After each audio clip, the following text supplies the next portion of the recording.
Merhaba arkadaşlar. Bugün de tatlı kuru pasta yapıyoruz. Tatlı kuru pasta için gerekli malzemelerimiz: 1 paket margarin, 2 adet yumurta, 1,5 su bardağı pudra şekeri kullanacağız. 3 bardak un ve yarım paket vanilya, yarım paket de kabartma tozu. Bunları hepsini karıştırıp yoğurduktan sonra süsleme için de damla çikolata, file fındık ve susam kullanacağız. Öncelikle hamurumuzu hazırlayalım.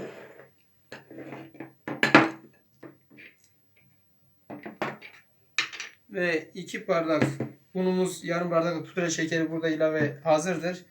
Kalan birer bardağımızı da ilave edelim. Çok rahat ve pratik bir kuru pasta tarifi.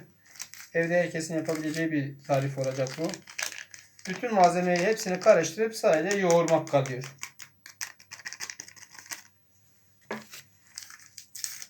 Vanilyamızı, kabartma tozumuzu da boşaltalım içine. Ve margarinimizi de ilave edelim. Ve 2 adet de yumurtamızı ilave edelim. Bütün malzememiz bu. Pudra şekeri, kabartma tozu, vanilya, yumurta ve margarindir. Hepsini karıştıktan sonra yoğuralım. Bütün malzememiz şu an hepsi iç içe karışmış ve yoğuruyoruz. 2 dakika bir yoğurma süresi var sadece. 2 dakikada hamurumuz hazır ve şekillerini verip fırına atacağız. Fırınımız da tabi ısınmış olacak. 150 veya 170 derece arası. Çok yüksek derecede yanabilir şekerli olduğu için.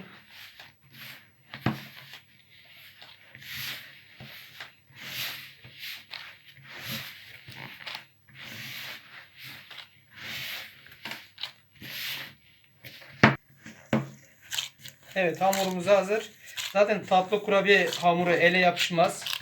Gördüğünüz gibi çok da harika bir hamur elde ettik. Elde yapışma olayı yok. Ve şimdi bunu şekillendirelim. Evet, bir kısmını da merdanelerini açıp yıldız şeklini vereceğiz. Kesinlikle elinize yapışacak diye düşünmeyin. Bu hamur asla yapışmaz. Tezgahınıza da yapışmaz. Evet, merdane ile hamurumuzu ince bir şekilde açıyoruz.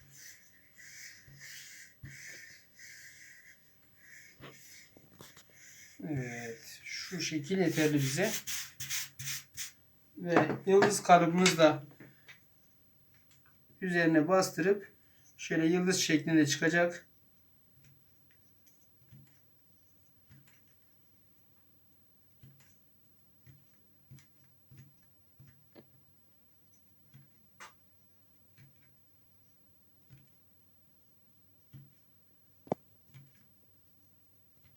Ve bu yıldızlarımızı damla çikolatasına batırıp tepsimize dizeceğiz. Evet, yıldızlarımızı alıp damla çikolatanın üzerine hafifçe bastıralım ki yapışsın. Ve gördüğünüz gibi şu şekilde.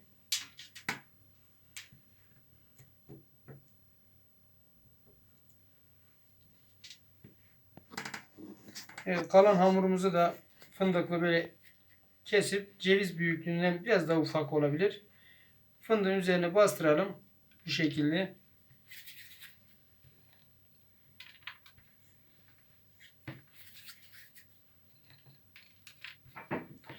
Aynı şekil susamlığından da uygulayacağız. Susamlı da bu şekilde olacak.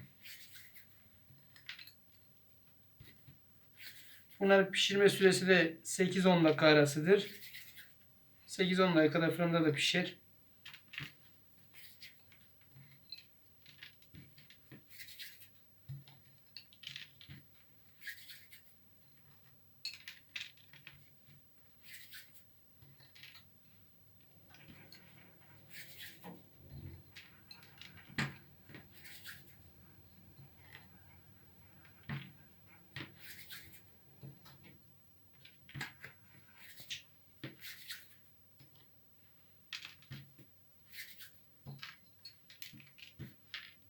Ve kalanı da susamlı yapalım. Susam da aynı şekilde şöyle bastırdıktan sonra susam zaten kendiliğinden yapışır.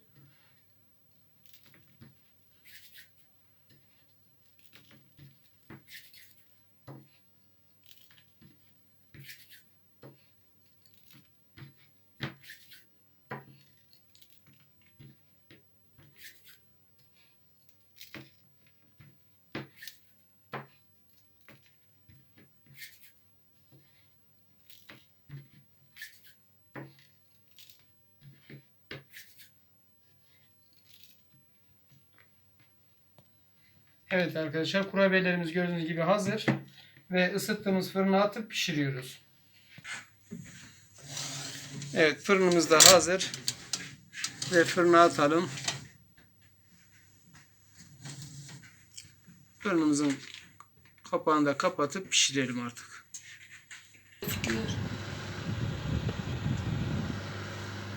Evet, kurabiyelerimiz kabarmış vaziyette. Birkaç dakika daha kaldı, pişmesi de tamamlanır. Fırınımızı kapatalım tekrar.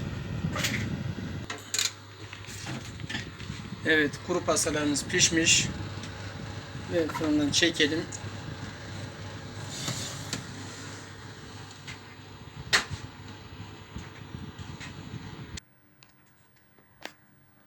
Evet, kuru pastalarımız hazır. Ve tarifi dediğimiz gibi 3 bardak un, 1,5 bardak pudra şekeri, 2 adet yumurtamız ve yarım paket kabartma tozu, yarım paket vanilya, 1 paket margarin, 2 adet de yumurta. Malzemelerimizi hepsini karıştırıyoruz. 2 dakika yoğurma işlemi var zaten. 2 dakikada hamurumuz hazır hale gelmiş olur. Ve çok kolay, çok pratik bir tarif. Bunu herkes de evde yapabilir. Evet arkadaşlar, videomu izleyip beğendiyseniz kanalıma abone olmayı unutmayın. Teşekkür ederim herkese.